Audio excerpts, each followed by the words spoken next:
अध्यक्ष पति के द्वारा माननीय विधायक जी को ये बोला गया है 1 करोड़ रुपए उन्हें जिला चिकित्सालय में दिए। बिना प्रमाण के मेरे हिसाब से कोई चीज़ नहीं बोलना चाहिए। यदि कोई प्रमाण हो आपके पास तो बताइए, कौन सी निधि माननीय विधायक जी के द्वारा 1 करोड़ वहाँ दी गई है। 1 करोड़ रुपए एक ही जिला चिकित्सालय में खर्च किया जाएगा, ये मेरे पास। और उन्होंने ये भी बोले कि मुख्यमंत्री विशेष निधि के जो 5 करोड़ रुपए माननीय विधायक जी को मिले हैं उसका हिसाब है। उनकी ये लिस्ट है 40 कामों की, मुख्यमंत्री विशेष निधि की। ये 40 कामों की पूरी सूची है 1 से 40 तक। बालाघाट के 33 वार्ड, 10 पंचायत प्लस गर्रा से लेकर भांडा मुर्री तक के काम समाहित है इसमें। 2 काम की स्वीकृति मिलकर पैसे आ गए हैं और काम भी चालू है 42 लाख रुपए से। रानी कुठार और रामपुरी, बाकी के मुख्यमंत्री कार्यालय से पत्र जारी हुआ है कि पूरे कामों को स्वीकृति प्रदान किया जाए। इसमें 2 नंबर के भी काम है, 1 नंबर के भी काम है, 8 के भी है, 7 के भी है, 33 के भी है, 3 के भी है, 6 नंबर के भी काम है। ये पूरी लिस्ट है उनके मुख्यमंत्री विशेष निधि के 5 करोड़ के कामों की। अभी स्वीकृति आने दीजिए आप, भूमि पूजन होंगे, आप लोगों को ही बुलाया जाएगा, उनको ही बुलाया जाएगा, सब दिख जाएगा। तो बिना तथ्य के कोई आरोप ना लगाए। जिम्मेदार पद पे पहले रहे हो आप और हम आपको अच्छा नेता मानते हैं, तो एक निर्वाचित विधायक पर जो 10 साल नगर पालिका अध्यक्ष रही है, 5 साल पार्षद रही है, अभी वर्तमान में विधायक है, उन पर ऐसे अनर्गल आरोप 1 करोड़ रुपए सप्लाई के लिए दे दिए, वहां से कोई तथ्य नहीं है। गौण खनिज जो माननीय विधायक जी ने वितरित की है पूरी लिस्ट है। विधायक निधि की आप लिस्ट कहीं से भी ले सकते हो, मुख्यमंत्री विशेष निधि की मैं बता रहा हूं। तथ्य लेकर के कोई जानकारी और बात रखे और आरोप लगाए तो समझ में आए। ये बिना तथ्यात्मक बातें और बड़ी बड़ी बातें कि मूल्यों की तो बात भाई साहब को करना ही नहीं चाहिए। मैंने तो बता दिया कि मूल्यवान अगर आप व्यक्ति हो तो नगर पालिका जाना बंद कर दो। मुंजारे जी को मैंने एक बार देखा था, कोई पूजा में आए थे, 13 दिन के लिए वंदना बारमाटे बनी थी, स्वराज बारमाटे ने गेट में नहीं ढुक के देखा 13 दिन, उसके पहले रोज आते थे। कुछ उन्हीं से सीख लो, कल से आना बंद करो। मूल्यों की राजनीति अब कल से नगर पालिका में चालू होने वाली है।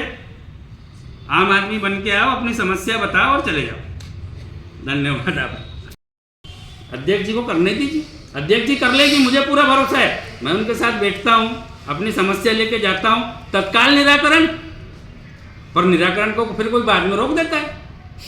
हमारी अध्यक्ष जी बहुत समझदार और बहुत एक्टिव महिला है, उनको काम करने नहीं दिया जा रहा है, डिस्टर्ब किया जा रहा है। कल भी दिन भर घूम रहे थे। क्यों जाते हो भैया, दूसरे काम करो ना, अपने पार्टी के काम करो ना, कार्यकर्ताओं को फीडबैक दो, पार्टी कैसे जीतेगी। नगर पालिका में लग गए आप तो नैतिकता मुंजारे जी से सीख लीजिए। रही बात विधायक जी की, विधायक जी का नैतिक जिम्मेदारी है, शहर से उनको अच्छी लीड मिली है, हर वार्ड में जाएगी, निरीक्षण करेगी, हम बुलाएंगे। आपको यदि झूठा निरीक्षण लगता है तो आप स्वयं आइए, साथ में करते हैं, नगर का विकास ही होगा, समस्या जल्दी सुलझेगी। चले जाते हैं, इनको अधिकार नहीं है, हमको अधिकार है। हम गुंडागर्दी करने नहीं जाते हैं, हम गुणवत्ता का ध्यान रखने जाते हैं, क्योंकि आप नहीं देख पा रहे हो, आप तो भ्रष्टाचार में लिप्त हो। कितने ठेकेदारों पर आपने कार्रवाई कर दी है। स्टेशन रोड भ्रष्टाचार की भेंट चढ़ गई एक तरफ से, आपने क्या किए। आपने, आपकी अध्यक्ष पत्नी ने भरी परिषद में बोली थी, एक ठेकेदार को टाइम लिमिट दी थी कि अगर इस तारीख तक कार्य पूर्ण नहीं होगा तो ठेकेदार पर कार्रवाई की जाएगी। एक कार्रवाई बता दीजिए मुझे, क्यों नहीं किए। आपको जनता से कोई मतलब नहीं, आपको तो ठेकेदार का हित देखना है।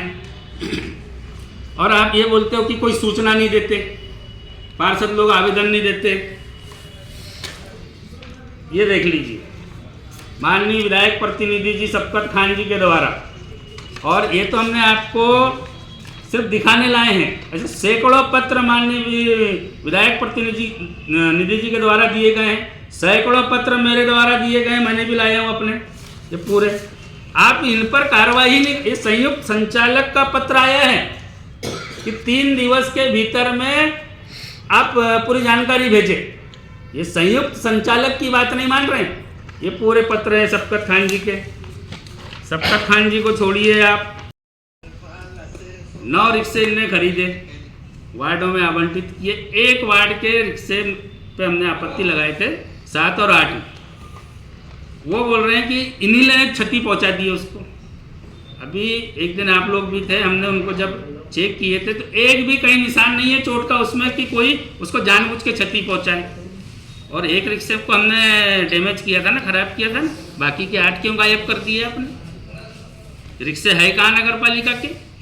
24,700 रुपये से खरीदा गया था एक रिक्शा, जबकि 2 आते हैं। 24,700 में 2 आ जाएंगे, एक खरीदे आपने। और हमारी शिकायत पर बुलाना था ठेकेदार को, उसको बताना था कि बेरिंग टूट गई, चैन टूट गई, तो सुधरवाना था। गायब क्यों कर दिए रातों रात? क्यों वापस कर दिए गए? किसको दिया गया था ये ठेका? कौन कर रही इसकी सप्लाई? इसकी अगर गंभीरता से जांच करेंगे तो पूरे चेहरे बेनकाब हो जाएंगे। और ये हमारे ऊपर आरोप लगाते हैं, मेरे ऊपर एक व्यक्तिगत आरोप लगाया इनने कि मछली से बड़ा पुराना नाता है। मछली से तो मेरे हिसाब से, हाँ मैं स्वीकार करता हूँ मेरा नाता है। थोड़ी सी जानकारी अपने गौरीशंकर बिसेन जी से ले लेते भाव से। मैं आदरणीय गौरीशंकर बिसेन जी का बहुत सम्मान करता हूँ। जिसका आरोप वो लगा रहे थे कि मेरे उस तालाब से नाता है, वो पूरा मैटर गौरीशंकर बिसेन जी के सामने 1 साल रहा है। एक स्व सहायता समूह भटेरा और मछुआ समिति बालाघाट के बीच में झगड़ा चला है। गौरीशंकर बिसेन जी मंत्री थे, मछुआ समूह के लोग और समिति के लोग भाव के पास जाते थे। भाव इसी सर्किट हाउस में मछली विभाग के अधिकारियों के साथ उनका मैटर सुलझाते थे। उसके बाद में 3 FIR है। भाव ने ही बोले थे SDM साहब सुलझाएंगे मामला, क्योंकि भाव एक पक्ष में निर्णय नहीं लेना चाहते थे, क्योंकि दोनों बहुत बड़े बड़े समूह के लोग हैं। एक 70 परिवार के लोग हैं, इधर 150-200 लोग जुड़े थे। भाव नहीं चाहते थे कि मैं किसी एक के पक्ष में फैसला करूं। भाव ने बोल दिया SDM साहब निपटाएंगे। चुनाव तक वो मामला निपटा नहीं। चुनाव के बाद में SDM साहब ने उस पर निर्णय लिए, चले गया भटेरा ग्राम पंचायत के ढीमरों के पक्ष में। उसमें कारोली लारे का क्या दोष है? रही बात मछली मरने की और चोरी होने की, चोरी किसी ने किया नहीं। विवादित था तो TI साहब के द्वारा ये हिदायत दी गई, बाउंड भरवा दी गई थी कि दोनों पक्ष तालाब में नहीं जाएगा। जलकुंभी का प्रकोप हुआ और मछली मर गई, सबको मालूम है। मेरा क्या नाता है? मैं अपने गांव के, अपने ग्राम पंचायत भटेरा के ढीमर समाज के लोगों के साथ खड़ा, क्योंकि सच्चाई गौरीशंकर बिसेन जी को मालूम है, मेरे को मालूम है वहाँ पर इन्वेस्ट किसने किया था, किसने मछली पालन किया था, और इनके समिति के पूर्व अध्यक्ष का बयान भी लिखित है। तो थोड़ी सी भाव से जानकारी ले लेते मेरे ऊपर आरोप लगाने से पहले। तो ये हमारे माननीय अध्यक्ष पति के द्वारा सब आरोप लगाए गए थे, और बड़ी दुर्भाग्य की बात है भैया, उपाध्यक्ष जी बैठे थे, सभापति बैठे थे, वो बोल लेते थोड़ा सा, उनके द्वारा तो पूरा मौन धारण कर लिया गया था। हम और माननीय अध्यक्ष पति, और मैं एक बात और मैं आपको बता दूं कि वो हमारे विधायक जी को बोल रहे थे कि वो सिद्धांतों से भटक गई है। मुंजारे जी के साथ बड़ी तारीफ कर रहे थे। मैं भी मुंजारे जी को बड़ा सिद्धांतवादी नेता मानता हूँ। थोड़ा सा आप उनके पद चिन्हों पे चल लो। 9 साल उनकी पत्नी अध्यक्ष रही अनुमा मुंजारे जी, मेरे हिसाब से 9 बार भी नहीं आए होंगे। मैंने तो एक ही बार देखा था अपने पहले कार्यकाल में, एक पूजा में आए थे, वो पूजा में बैठे और चले गए थे। आप क्या करते हो दिन भर वहाँ? किस हैसियत से जाते हो? आपकी पत्नी अध्यक्ष है, फ्री हैंड करो उनको। और हमारी अध्यक्ष बहुत पढ़ी लिखी है और बहुत ज्ञानी महिला है और बहुत समझ है उनको नगर पालिका की। अगर उनका वार्ता में आप लोग आए, आप सभी को धन्यवाद। मैं माननीय अध्यक्ष पति के द्वारा जो एक भाजपा कार्यकर्ता के रूप में ली गई पत्रकार वार्ता के संबंध में कुछ बोलना चाहता हूँ। सबसे पहले माननीय विधायक जी को लेकर उन्होंने कुछ कहा कि विधायक केवल निरीक्षण परीक्षण में लगी है। क्यों नहीं लगी रहेगी?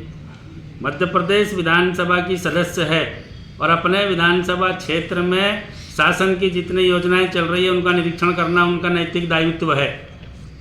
शासन का पैसे से कोई निर्माण कार्य और कोई काम चल रहा है तो जनता का पैसा होता है, उसका क्रियान्वयन और अच्छे से काम होना चाहिए। इसके लिए एक विधायक, सांसद, मंत्री की जिम्मेदारी होती है कि क्रियान्वयन एजेंसी अच्छे से काम कर रही है या नहीं कर रही है। उसी तारतम्य में हम समता तालाब गए थे, दूसरी बार गए थे। हमारे को वहाँ शिकायत मिली थी और शिकायत में आप लोग ने भी देखे कि किस टाइप का भ्रष्टाचार हो रहा था वहाँ पर। और जब इतना सही काम आपकी एजेंसी कर रही थी तो वो बीम को हटाया क्यों गया? पिचिंग के पत्थर में आपने स्वयं ने स्वीकार लिए कि साइज का इशू है। एक दिन में तो पिचिंग हो नहीं गई, वो महीनों की पिचिंग है, तो फिर आपने लगने ही क्यों दिया? अब उसको आप बदलने की बात कर रहे हो। जो नीचे की वाल बनाई गई है उसको क्यों सांप सीढ़ी जैसे बना रहे हो? 1,64,00,000 रुपए जनता का खर्च हो रहा है और जनता के लिए हो रहा है, तो आप फिनिशिंग लाइन डोरे पे तो काम कीजिए। 50 कॉलम गड्ढे खुदे हुए हैं, कोई भी धार पर नहीं है, लाइन डोरी पर नहीं है। ये गुणवत्ता पर हम सवाल करेंगे? हम भी चुने हुए पार्षद है, हमारी नैतिक जिम्मेदारी है। हम मौन नहीं रह सकते, जनता के पैसे की बर्बादी हम देख नहीं सकते। इसके लिए हम गए थे और एक ही जगह नहीं गए थे, कई जगह जाते हैं। इनकी कमियां हमको पाई जाती है। विधायक जी जहाँ पर भी निरीक्षण करने जाती है नगर पालिका को सूचना देती है। आप लोग क्यों नहीं आते? आपको साथ में जाना चाहिए, जैसे आप पूर्व मंत्री हमारे आदरणीय भाऊ जी के साथ जाते हो, माननीय विधायक जी के साथ आइए। अगर कोई कमी पाई जाती तो आप उसको तत्काल ठीक करवाइए। ये आपकी नैतिक जिम्मेदारी है, क्योंकि आप नगर पालिका के अध्यक्ष हो। तो अध्यक्ष अपनी पत्नी को ये बताना चाहिए कि माननीय विधायक जी आपके क्षेत्र में और अपनी नगर पालिका में जा रही तो आप जाइए। यदि झूठ बोलेगी तो आप तत्काल वहाँ पर खंडन कीजिए। और उनको आम जनता बुलाती है, वो अपनी मर्जी से नहीं जाती, क्योंकि नगर की समस्या का निराकरण करना नगर पालिका का दायित्व है। और आप उनकी समस्या का निराकरण नहीं कर रहे, इसलिए विधायक के पास आम जनता जा रही है। वार्ड नंबर 11 गए थे, अभी महीना 2 महीना पहले नाली बनी है, 1 रुपए की निकासी नहीं हो रही, डबाडब नाली भरी है। कई बार आप लोगों ने शिकायत की है, आपने पानी की निकासी नहीं की है, तो वो विधायक जी के पास आए। विधायक जी क्यों नहीं जाएगी? नल जल योजना 2016 से चालू है। 2016 के पहले से भारतीय जनता पार्टी नगर सत्ता में बैठी है। हमारे पार्षद चुनाव होते तक तो पाइपलाइन में हवा भी नहीं आ रही थी। हम जब नई परिषद का गठन हुआ है, लगातार हम कांग्रेसी पार्षदों ने आवाज़ उठाई है, तब जाके आज पानी मिल रहा है। हमारी शिकायत पर और जनता की शिकायत पर माननीय विधायक जी के द्वारा विधानसभा क्वेश्चन लगाया गया था। 2 बार भोपाल से टीम आई, उनने भी कमियां पाई गई है। आपको भी मालूम है कि उसमें क्या क्या कमी है। तब जाके आज जितना भी पानी मिल रहा है उसका श्रेय हमारे को और हमारे विधायक जी को जाता है। यदि आप उसका श्रेय लेते तो 2018 में उसको कंप्लीट कर देते। 8 साल से अधूरी चल रही है और आज भी अधूरी है योजना। क्यों आप ठेकेदार को बचा रहे हो? 1800 रुपए की रसीद काट ली गई और आज की तारीख में कनेक्शन नहीं दे रहे हो। और अब जनता से बोल रहे हो कि सामान के लिए पैसे दो। सामान नहीं है पूर्व पार्षद ने तो ट्रैक्टर नंबर जारी कर देंगे हम कि किस पूर्व पार्षद का ट्रैक्टर नगर पालिका में अभी भी चल रहा है। अभी चल रहा है या फिर महीना 2 महीने से निकाले होंगे जब से। और माननीय विधायक जी का ये 1 साल का हिसाब। अरे विधायक जी देगी आपको, क्यों देगी? जनता को देगी जी अपने। आप तो 2.5 साल का दे दो। एक उपलब्धि माननीय अध्यक्ष जी बता दे कि 2.5 साल के कार्यकाल में नगर पालिका स्तर पर अपने अध्यक्षीय कार्यकाल की एक बड़ी उपलब्धि बता दे। शासन की जो योजनाएं चल रही है वो तो चल रही है, नगर पालिका परिषद की अपनी एक उपलब्धि बता दे। और नहीं तो मैं उनकी उपलब्धि दिखा रहा हूं अब तो आपको। उनकी उपलब्धि कैसी है? प्रस्ताव पास करते हैं हम लोग विद्युत वाहन खरीदी का, किराए पर आ जाती है गुपचुप तरीके से। गुपचुप तरीके से उसकी पूजा पाठ कर देती है एक सभापति के साथ, और जिस सभापति का डायरेक्ट संबंध था उस सभापति को तो बताया भी नहीं जाता। सुधीर चिले जी को गाड़ी लगा ली गई किराए में, उसका तय कर लिया गया 58,000 रुपया महीना। 58,000 रुपया महीने में 3 गाड़ी आती है। उसकी आपत्ति हमारे माननीय शफकत खान जी के द्वारा लगाई गई, उस पर कोई कार्रवाई नहीं की। जब इनने संयुक्त संचालक जबलपुर को पत्र लिखा, वहाँ से जवाब 3 दिन में जवाब मांगा गया, जवाब तो दिया नहीं गया, गाड़ी वापस कर दी गई। उसके बाद में पुनः उस गाड़ी का रंग रोगन बदलकर, चेहरा बदलकर, पुरानी दुल्हन को नई बनाकर फिर नगर पालिका में किराए से लगा ली गई। और अभी टेंडर फिर मेरे द्वारा आपत्ति लगाई गई थी परिषद की बैठक में कि हम किराए पर क्यों भरोसा कर रहे हैं, क्यों किराया दें हम जनता के पैसे से, वाहन खरीदी करने की क्षमता है बालाघाट नगर पालिका की। तब उन्होंने भी ऑनलाइन टेंडर किए और वो गाड़ी वापस हुई है। ये भ्रष्टाचार नहीं है? एक सबको मालूम है, बालाघाट नगर पालिका में मुख्य नगर पालिका अधिकारी के द्वारा डीजल कांड उठाया गया। 17 से 18 लाख रुपया प्रति माह नगर पालिका डीजल पर वहन कर रही थी। जब इसकी बारीकी से मुख्य नगर पालिका अधिकारी ने जांच की, अध्यक्ष जी अपने पार्षदों के साथ कलेक्टर साहब को ज्ञापन देने गई थी, आपकी जानकारी में होगा। उस जांच का क्या हुआ? हमने तो EOW से जांच कराने के लिए पत्र लिखा है, आज तक कोई जांच रिपोर्ट सामने आई क्या? क्यों नहीं आई? आप उसमें शामिल तो नहीं हो, कहीं आप ही ने तो नहीं दबा दी? हमारे सुधीर चिले के द्वारा पूरी जानकारी मांगी गई कि किन किन गाड़ियों में डीजल डलाया गया 1 वर्ष में। शफकत भाई के द्वारा मंगाया गया, मेरे द्वारा भी मांगा गया, कोई जानकारी नहीं दी गई है। तो हम संयुक्त संचालक को लिखते हैं, संयुक्त संचालक इनसे 3 दिन में जब प्रतिवेदन मांगता है, 30 दिन हो गए, आज तक क्या छुपा रहे हैं लोग? क्यों गाड़ी नंबर गाड़ी वाले लोग जानकारी नहीं दे रहे? किस एक अधिकारी पर इन्होंने कार्रवाई की है, मैं इनसे ये जानना चाहता हूँ। और कार्रवाई नहीं करना चाहते आप तो कहीं आप इसमें शामिल तो नहीं हो? जिस दिन गाड़ियों का खुलासा हो जाएगा कि किन किन गाड़ियों में 1 साल में डीजल डला है, बहुत सारे चेहरे बेनकाब होने वाले, बहुत दूर तक जाने वाली है ये डीजल की गाड़ी। इसलिए इसकी जांच आज तक नहीं कराई जा रही है, पेंडिंग डाल दी गई है। दूसरी चीज, 4 कचरा वाहन बुलाए गए थे इनके द्वारा, हैंडवर्क ले लिए गए। 1 साल पहले की बात है, फरवरी माह में माननीय प्रधानमंत्री जी और माननीय मुख्यमंत्री जी वर्चुअली इसका भूमि पूजन कर रहे थे। 4 गाड़ी एक दिन पहले आके खड़ी हुई, मैं और पन्ना शर्मा जी के द्वारा गाड़ी की चेकिंग की गई। छोटे छोटे टुकड़े लगाकर आप लोग ने भी देखे और खूब शिकायत पर आप पूरी जानकारी दीजिए। आज तक सुधीर चिले के पत्र पर कोई शिकायत नहीं है, कोई जानकारी नहीं दी गई। 3 दिन का समय दिया गया संयुक्त संचालक के द्वारा।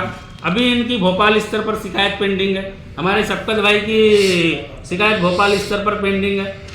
जिला स्तर पर आके शिकायत करते हैं हम नगर पालिका में, फिर कलेक्टर को। जब यहाँ कोई कार्रवाई नहीं होती, जब संयुक्त संचालक को लिखते हैं, इतने पत्र देने के बाद आप क्यों जानकारी नहीं दे रहे हो?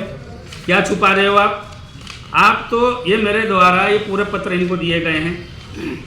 दूसरी चीज, आप इस सूचना के अधिकार में जो भारत सरकार का एक कानून है, ये पूरे आज तक कोई जानकारी नहीं दी जा रही है। हमारे विधायक प्रतिनिधि जी ने भी भोपाल तक अपील की है, ना कांग्रेसी पार्षदों को दी जा रही है, ना भारतीय जनता पार्टी के पार्षदों को सूचना के अधिकार के तहत जानकारी दी जा रही है। तो आम जनता को तो देते ही नहीं होंगे, आम जनता को तो ये लोग फार्म भी नहीं देते होंगे सूचना के अधिकार का। और अध्यक्ष जी कहती है कि सूचना के अधिकार से जानकारी लो। ये कैसे उनकी कथनी और करनी में अंतर है। और मुझे तो ऐसा लग रहा है कि जो माननीय भाजपा कार्यकर्ता और अध्यक्ष पति है, उनके द्वारा जो पत्रकार वार्ता की गई, तो पत्रकार वार्ता कम थी, अपनी सरकार को उन्होंने ज़्यादा कटघरे में खड़ा किया है। आज उनने जिला चिकित्सालय के मैटर को उठाया कि प्रसूताओं से 6,000 रुपये की वसूली हो रही है। सरकार किसकी है? सरकार तो भाजपा की है, आप भाजपा के कार्यकर्ता हो, आपने क्यों नहीं बंद करा दिए? आप वहाँ पर बोल रहे हो कि क्या बोले तुमने, कैंटीन 2013 से जिला चिकित्सालय में चालू की गई थी। किस पार्टी के कार्यकर्ता के परिवार को कैंटीन दी गई थी? ये सर्वविदित है। किस पार्टी का पूर्व पार्षद था वो, जिसके परिवार ने आज तक कैंटीन चलाया गया है? 10% के एक्सटेंशन में कभी टेंडर नहीं निकाला गया, प्रतिवर्ष 10% बढ़ाकर उसी को दे दी गई। ऑनलाइन टेंडर तो अभी हमने करवाए हैं। ऑनलाइन टेंडर में जैसे आप ही बता रहे थे कि एक ऑनलाइन की प्रक्रिया होती है, उसके तहत किसी कंपनी ने उसको ली। लॉन्ड्री की बात निकाली, जो व्यक्ति लॉन्ड्री का वहाँ काम कर रहा है, किस पार्टी से उसका नाता है, किस नेता से जुड़े हैं वो भाजपा से जुड़े हैं। बड़े बड़े पोस्टर लगे हैं, जो अस्पताल में, जिला चिकित्सालय में काम कर रहे हैं। अभी माननीय जिला अध्यक्ष जी को बधाई देने में बड़े बड़े पोस्टर लगे हैं। आप उनको क्यों बेनकाब कर रहे हो? वो तो आप ही के पार्टी के लोग हैं, उनसे जम नहीं रही है क्या आपकी? दूसरी चीज, रेत के कारोबार की बात की उनने कि टोकन नहीं चल रही क्या? सरकार किसकी है भैया? कई सालों से मध्य प्रदेश में सरकार है आपकी, हमारी विधायक तो अभी बनी है। आप क्यों टोकन चलने दे रहे हो? क्यों रॉयल्टी नहीं कटवा रहे हो? शासन को क्यों राजस्व की क्षति पहुंचा रहे हो? कहीं इसमें आप शामिल तो नहीं हो? मेरे पास तो जानकारी है कि आप रेत के पार्टनर रहे हो कभी। गली गली शराब बिक रही है, आप ही ने कबूल किया है। सरकार किसकी है? और आपने कितने पत्र लिखे हो कलेक्टर को, एसपी को कि अवैध शराब गली गली बिक रही है, आप उस पर कार्रवाई करो? आपने कभी माइनिंग अधिकारी को एक पत्र लिखे हो कि टोकन पे रेत जारी, रॉयल्टी नहीं जा रही है? मैंने तो लिखा हूँ। ये खनिज अधिकारी को पत्र लिखा हूँ, ये माननीय कलेक्टर महोदय को पत्र लिखा हूँ कि टोकन पर रेत जारी बिना रॉयल्टी के। मैंने तो पूरी शिकायत किया हूँ। मैंने तो माननीय सांसद जी को लेटर लिखा हूँ कि गली गली शराब बिक रही है और अहाते चलाए जा रहे हैं। सांसद जी ने तो कोई कार्रवाई की नहीं। माननीय विधायक जी ने कलेक्टर को लिखी थी कि पार्षद जी का पत्र प्राप्त हुआ है कि अहाते शराब दुकान में अहाते बंद है, उसके बावजूद शराब बिठाल कर पिलाई जा रही है। मुझे तो आयुक्त का पत्र आया है कि अप्रैल में हम आपके यहाँ से शराब भट्टी हटा देंगे। ये अपने प्रभारी मंत्री को ज्ञापन सौंपते हैं भाजपा पार्षदों के साथ। वार्ड नंबर 24 की शराब भट्टी। 2 दिन पूर्व भारतीय जनता पार्टी के एक कार्यकर्ता ने प्रेस कॉन्फ्रेंस करके कुछ आरोप विधायक जी के ऊपर भी लगाया है, कुछ आरोप नेता प्रतिपक्ष के ऊपर लगाया। उनकी एक बात जिसका मैं खंडन करना चाहता हूँ, उन्होंने कहा था कि बालाघाट की जनता अपने आप को ठगा महसूस कर रही है और पछता रही है कि वर्तमान विधायक को चुनकर। आपके माध्यम से मैं उन तक अपनी बात पहुंचाना भी चाहता हूं और आम जनता को ये बताना चाहता हूं कि वर्तमान में करंटली दैनिक भास्कर का एक सर्वे हुआ है। उस सर्वे में बालाघाट विधायक को 60% आका गया है पुनः रिटर्न के लिए, वापसी के लिए, और जनता का व्यू उनके पक्ष में दर्शाया गया है। आप जैसे चौथा स्तंभ के तहत ये जानकारी हम तक पहुंची है और इसी बात को लेकर हम उनकी इस बात का खंडन कर रहे हैं कि आकलन इंसान को अपना करना चाहिए। दूसरे का आकलन तो पूरी दुनिया करती है। हम जिस ओहदे पे, जिस पद पर बैठे हैं, वहाँ पर हमारा आकलन आम जनता क्या कर रही है, हमको इस पर अपना विचार करना चाहिए, ना कि हमको दूसरे के ऊपर उंगली उठाना चाहिए। ये बात मैं इसलिए कह रहा हूँ कि बहुत सारे मैटर पे विधायकों का, मध्य प्रदेश के विधायकों का सर्वे हुआ है और बालाघाट जिले के कई विधायक जो 1 से 10 की कैटेगरी में कांग्रेस के विधायकों का समावेश है कि कितने जागरूक और कितने अपने कार्य के प्रति ईमानदार हैं, यह प्रदर्शित और यह मैसेज आम नागरिक तक पहुंचा है। और बाकी अन्य जो बातें हैं, हमारे नेता प्रतिपक्ष जी जो बैठे हुए हैं आपके समक्ष अपनी बात रखेंगे।